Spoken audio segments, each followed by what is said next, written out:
이씨, 그래봤자 아줌마일 뿐이잖아. 박성훈이 제 멱살을 꽉 움켜잡으며 코웃음을 쳤습니다. 잠시 숨이 턱 막혔어요. 그와 부하들은 제가 평범해 보인다며 완전히 우습게 봤어요.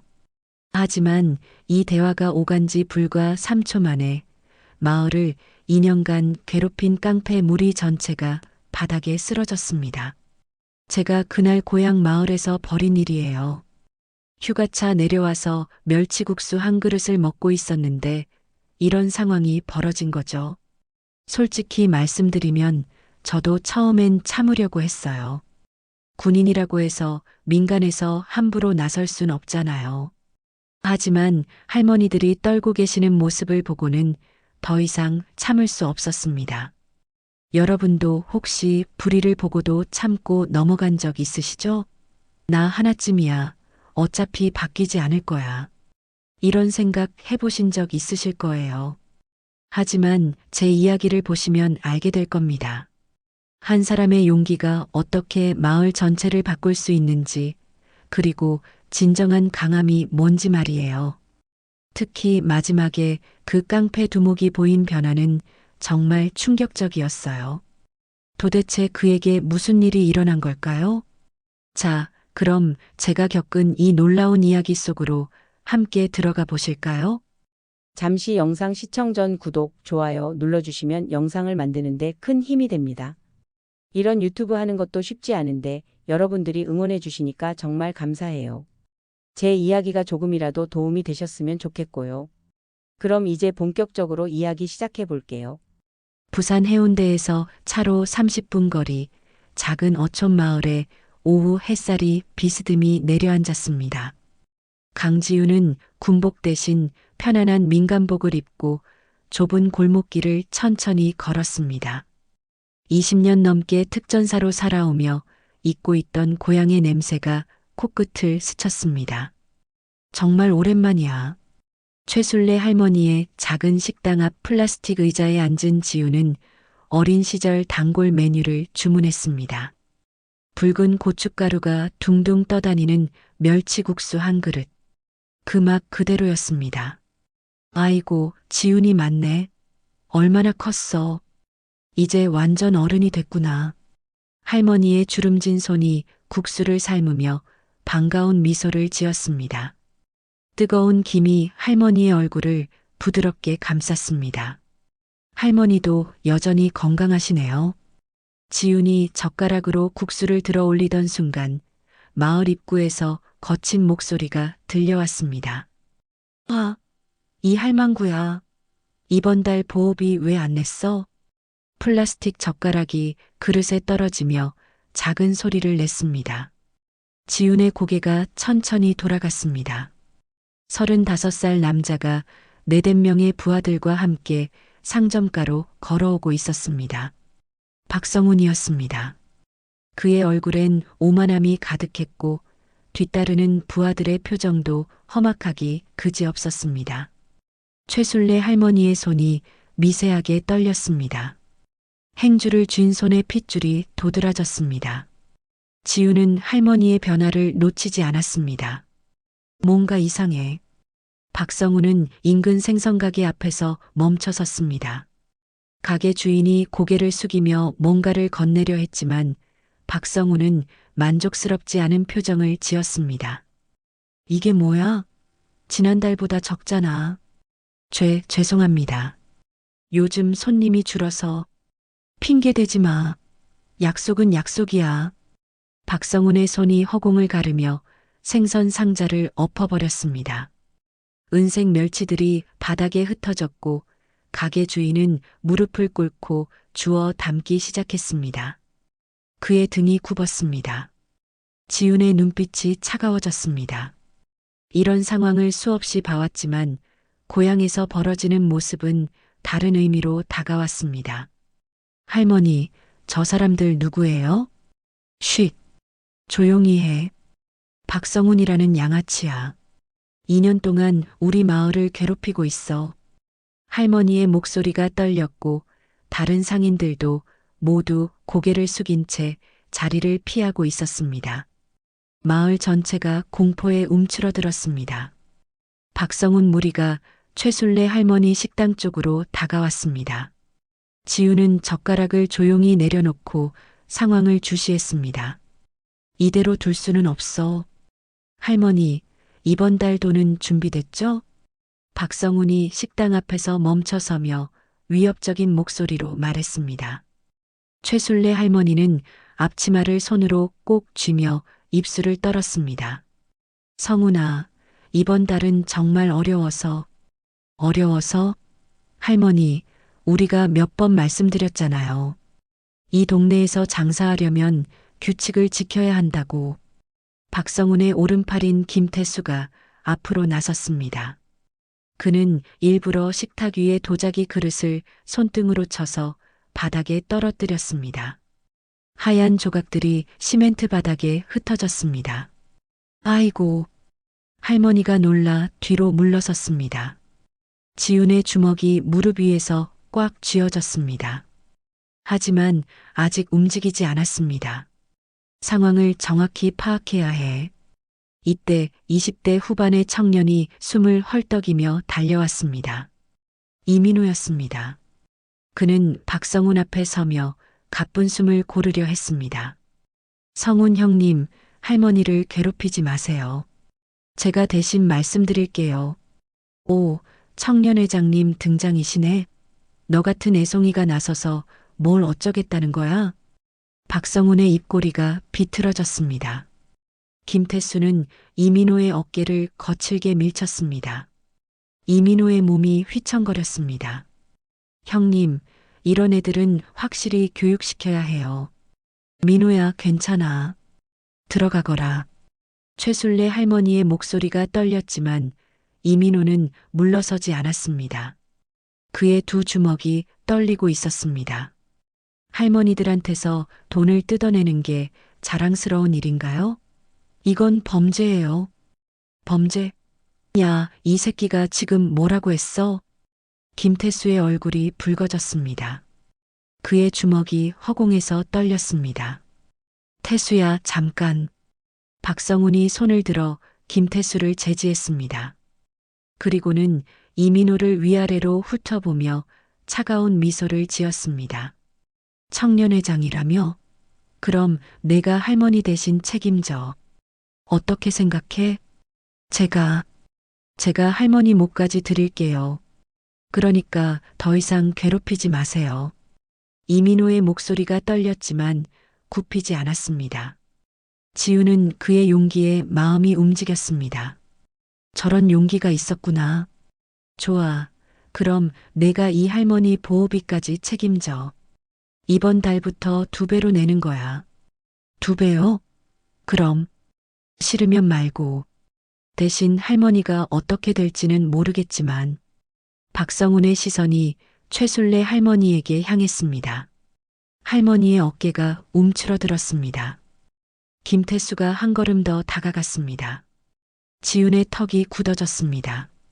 젓가락을 쥔 손에 힘이 들어갔습니다.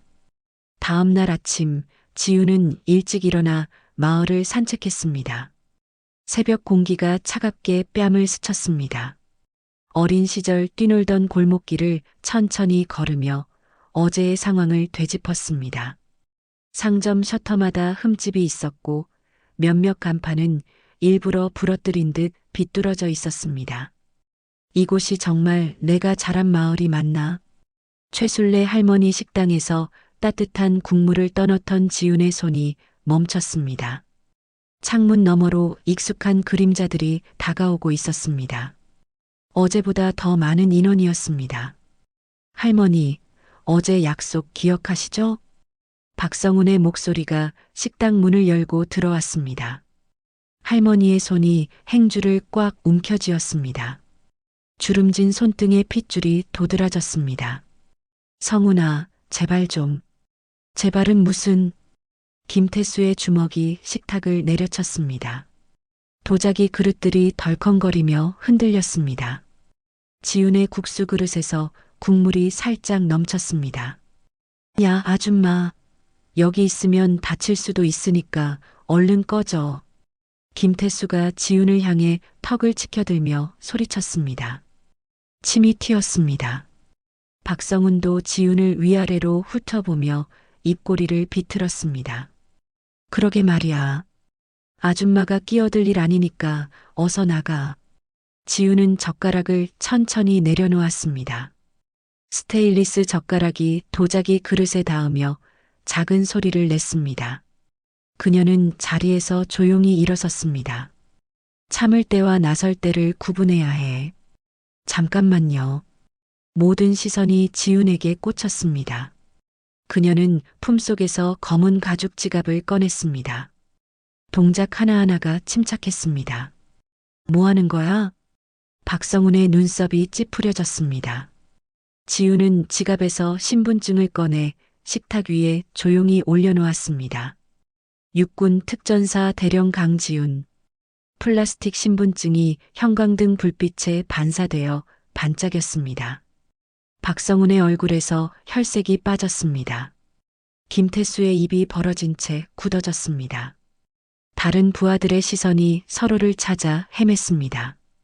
특전사, 대령, 박성훈의 목소리가 갈라졌습니다. 지훈은 신분증을 다시 집어들며 똑바로 그를 바라봤습니다. 육군 특전사 대령 강지훈입니다.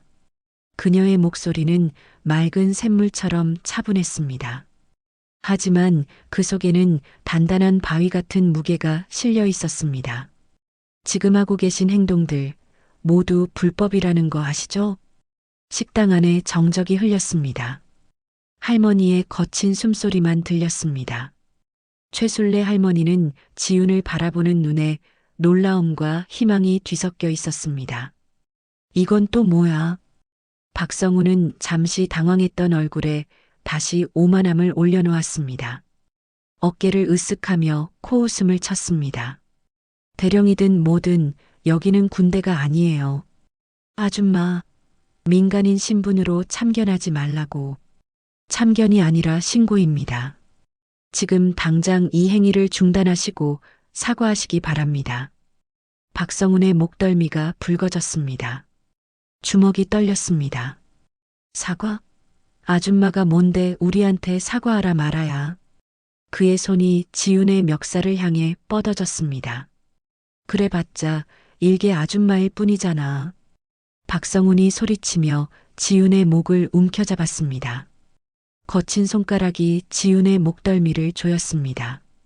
순간 지훈의 눈빛이 달라졌습니다. 20년간 특전사로 단련된 본능이 차가운 칼날처럼 깨어났습니다.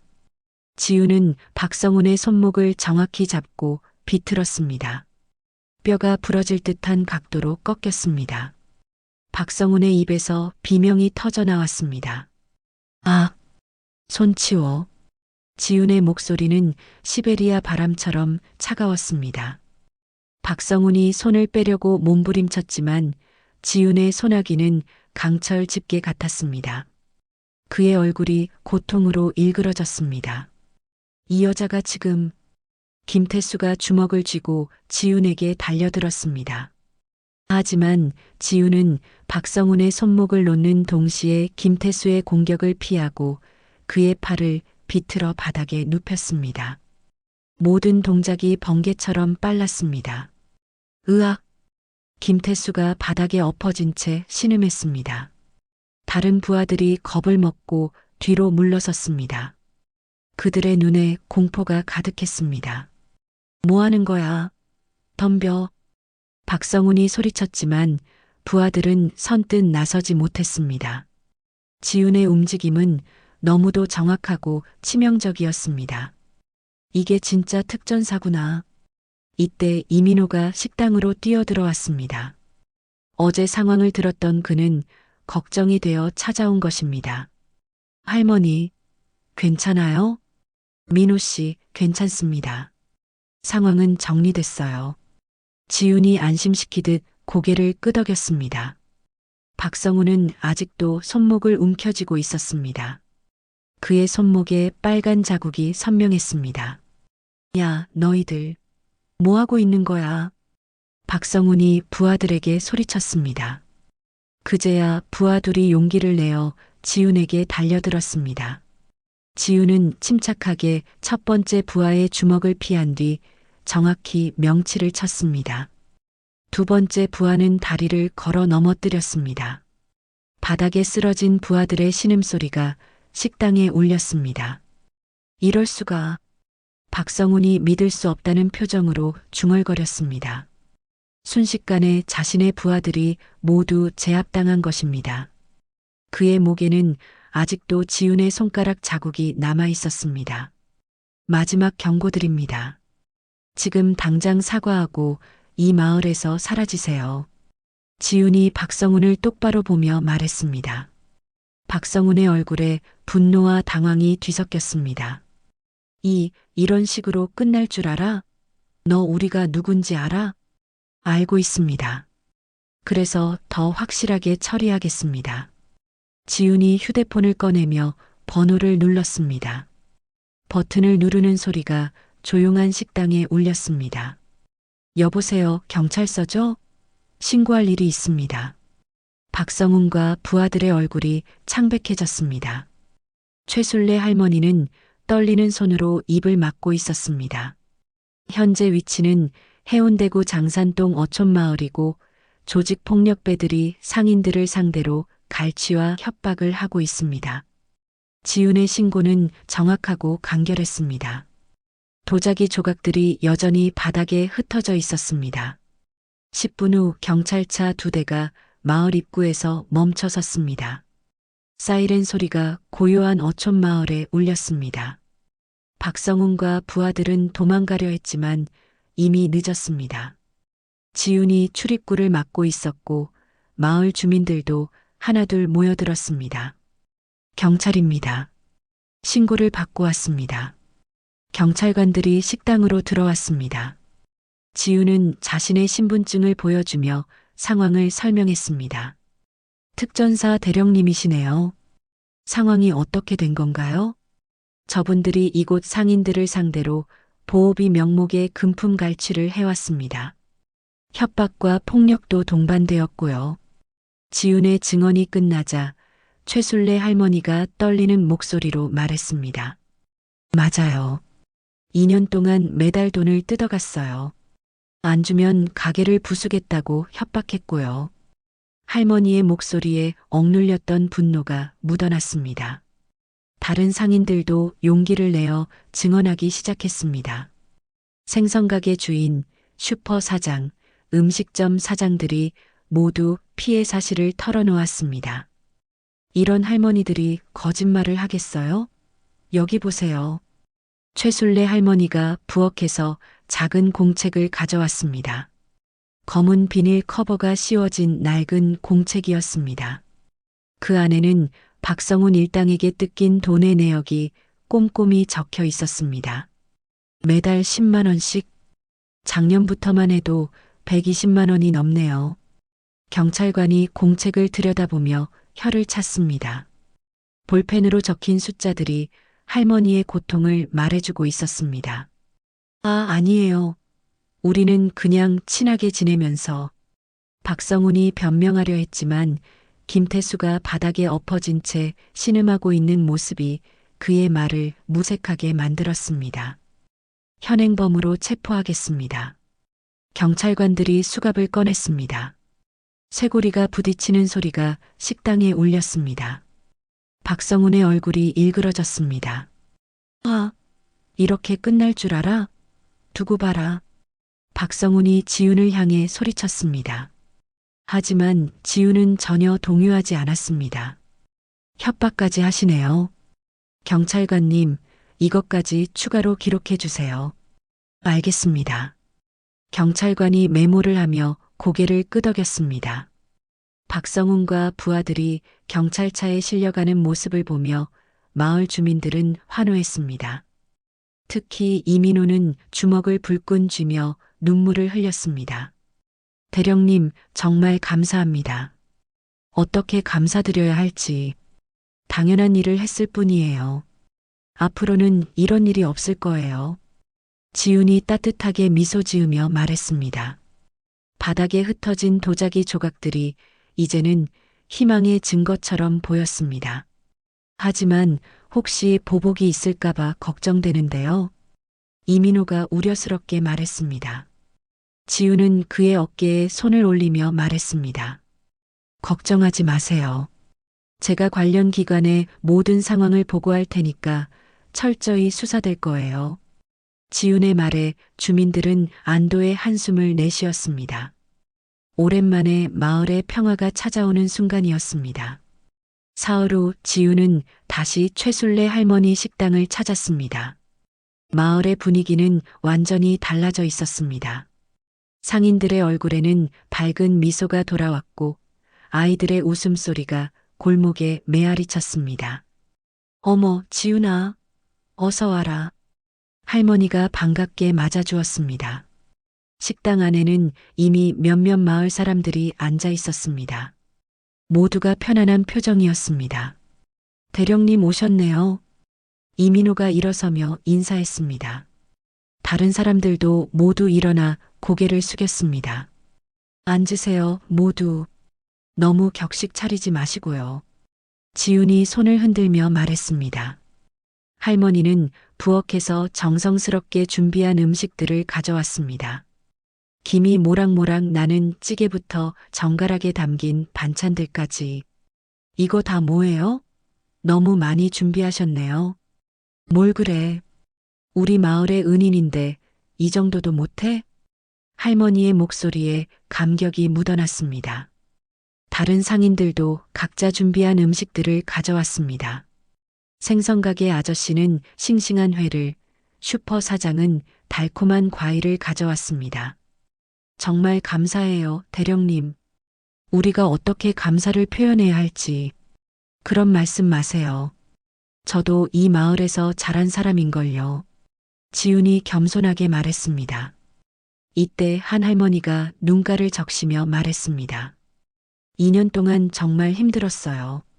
밤에 잠도 제대로 못 잤는데 이제 편히 주무세요. 다시는 그런 일 없을 거예요. 지훈이 할머니의 손을 잡으며 위로했습니다. 할머니의 손은 거칠었지만 따뜻했습니다. 마치 어린 시절 기억 속 할머니의 손길처럼. 이런 평범한 일상이 얼마나 소중한지. 대령님이 오시기 전에는 우리가 어떻게 해야 할지 몰랐어요. 경찰에 신고해도 소용없고. 이민호가 안타까운 표정으로 말했습니다. 이제는 달라질 거예요. 경찰서에서도 순찰을 강화하기로 했고 관련 기관에서도 관심을 갖고 있어요. 지훈의 말에 모든 사람들이 안도했습니다. 마을에 진정한 평화가 찾아온 것입니다. 식사를 마친 후 지훈은 마을을 천천히 걸었습니다. 어린 시절 뛰놀던 골목길이 다시 정겨워 보였습니다. 아이들이 골목에서 뛰노는 모습, 상인들이 활기차게 장사하는 모습이 마음을 따뜻하게 했습니다. 최술래 할머니가 챙겨준 작은 보자기에는 따뜻한 멸치국수가 담겨 있었습니다. 지훈은 그 보자기를 소중히 품에 안으며 걸었습니다. 이 맛을 잊지 말자. 마을 끝에서 바다가 보였습니다. 저녁 노을이 바다 위에 붉게 물들고 있었습니다. 지훈은 깊숙이 숨을 들이마셨습니다. 한 달 후 지훈은 지역사회봉사센터에서 우연히 박성훈을 다시 만났습니다. 그는 주황색 조끼를 입고 공원에서 청소를 하고 있었습니다. 빗자루를 든 그의 모습은 한 달 전과 완전히 달랐습니다. 박성훈 씨? 지훈이 조심스럽게 말을 걸었습니다. 박성훈은 고개를 들어 지훈을 보고는 당황한 표정을 지었습니다. 빗자루를 쥔 손이 떨렸습니다. 아, 대령님. 그는 비지를 멈추고 어색하게 인사했습니다. 예전의 오만한 모습은 온데간데 없었습니다. 어깨가 움츠러들어 있었습니다. 사회봉사 중이신가 보네요. 네. 법원에서 명령받아서요. 박성훈이 고개를 숙이며 말했습니다. 지훈은 그의 변화된 모습을 유심히 관찰했습니다. 그의 손에는 굳은 살이 박여 있었습니다. 그동안 어떻게 지내셨어요? 반성하고 있어요. 제가 제가 정말 잘못했어요. 박성훈의 목소리가 떨렸습니다. 그는 빗자루를 꽉 쥐고 있었습니다. 손톱 밑에 흙이 끼어 있었습니다. 할머니들한테 그런 짓을 한 제가 정말 한심해요. 어떻게 그런 일을 할 수 있었는지. 진심인 것 같군. 후회한다면 다행이에요. 그게 새로운 시작이 될 수 있어요. 지훈이 따뜻하게 말했습니다. 박성우는 놀란 듯 고개를 들었습니다. 그의 눈에 희망의 빛이 스쳤습니다. 저를 용서해 주시는 건가요? 용서는 제가 할 일이 아니에요. 피해를 입은 분들에게 진심으로 사과하고 앞으로 다른 삶을 살아가는 게 중요해요. 박성훈이 깊게 고개를 숙였습니다. 한동안 침묵이 흘렸습니다. 공원에는 아이들의 웃음소리가 들려왔습니다. 대령님, 정말 죄송했습니다. 그때 정말 제가 미쳤었어요. 그의 목소리에 진심이 담겨 있었습니다. 알고 있어요. 이제 중요한 건 앞으로예요. 지훈이 박성훈의 어깨에 손을 올렸습니다. 그는 눈물을 참으며 고개를 끄덕였습니다. 다시는 그런 일 안 할게요. 제대로 된 사람이 되겠어요. 믿을게요. 사람은 변할 수 있어요. 지훈의 말에 박성훈은 처음으로 희망적인 표정을 지었습니다. 그는 다시 빗자루를 들고 열심히 청소를 시작했습니다. 낙엽 하나하나를 정성스럽게 쓸어 담았습니다. 지훈은 그런 박성훈을 잠시 바라보다가 조용히 자리를 떠났습니다. 사람의 변화 가능성을 다시 한번 확인하는 순간이었습니다. 모든 사람에게는 두 번째 기회가 있어. 공원을 나서며 지훈은 마음속으로 중얼거렸습니다. 석양이 그녀의 뒷모습을 따뜻하게 감쌌습니다. 휴가 마지막 날, 지훈은 마을 청소년 센터에서 열린 강연에 참석했습니다. 이민호가 특별히 요청한 자리였습니다. 강당에는 중고등학생들과 학부모들이 가득했습니다. 안녕하세요, 여러분. 강당에 모인 사람들이 박수를 쳤습니다. 지훈은 군복 대신 편안한 옷을 입고 연단에 섰습니다. 학생들의 눈이 호기심으로 반짝였습니다. 저는 육군 특전사 대령 강지훈입니다.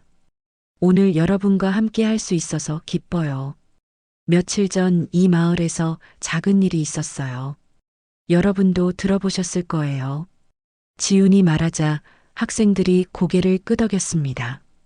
박성훈 일당 사건은 마을 전체가 아는 이야기였습니다. 그때 저는 군인이기 전에 한 사람의 시민이었습니다. 불의를 보고 참을 수 없었던 것도 특별한 능력 때문이 아니라 여러분과 같은 마음 때문이었어요. 한 학생이 손을 들었습니다. 대령님, 무섭지 않으셨어요? 무서웠어요. 하지만 할머니들이 더 무서워하고 계셨거든요. 지훈의 솔직한 대답에 강당이 조용해졌습니다. 용기란 무서움이 없는 게 아니라 무서워도 옳은 일을 하는 거예요. 여러분 모두에게 그런 용기가 있어요. 또 다른 학생이 질문했습니다. 저희 같은 학생들도 뭔가 할 수 있을까요? 물론이죠. 친구가 괴롭힘을 당할 때 도와주는 것, 어른들이 잘못하실 때 용기 있게 말씀드리는 것, 모두 영웅적인 행동이에요. 지훈은 최술래 할머니가 준 작은 보자기를 꺼내 보여주었습니다. 이 보자기는 할머니가 주신 선물이에요. 특별한 게 아니라 평범한 보자기죠. 하지만 저에게는 세상에서 가장 소중한 보물이에요. 학생들이 집중해서 들었습니다. 왜냐하면 이 안에는 사랑과 감사가 담겨 있거든요. 여러분의 작은 용기도 누군가에게는 이런 선물이 될 수 있어요. 한 학부모가 질문했습니다. 어떻게 하면 아이들이 그런 용기를 가질 수 있을까요? 진정한 용기는 우리가 가진 정의로운 마음에서 시작됩니다. 그 마음을 믿고 행동하는 것, 그게 전부예요. 강연이 끝나자 뜨거운 박수가 쏟아졌습니다. 지훈은 보자기를 다시 품에 안으며 미소 지었습니다. 강연장을 나서며 지우는 마을을 한 번 더 둘러봤습니다. 아이들이 뛰노는 골목, 상인들의 밝은 얼굴, 평화로운 일상이 그곳에 있었습니다. 이런 평범한 일상을 지키는 것, 그게 진정한 용기야. 지우는 보자기를 꽉 안고 고향을 떠났습니다.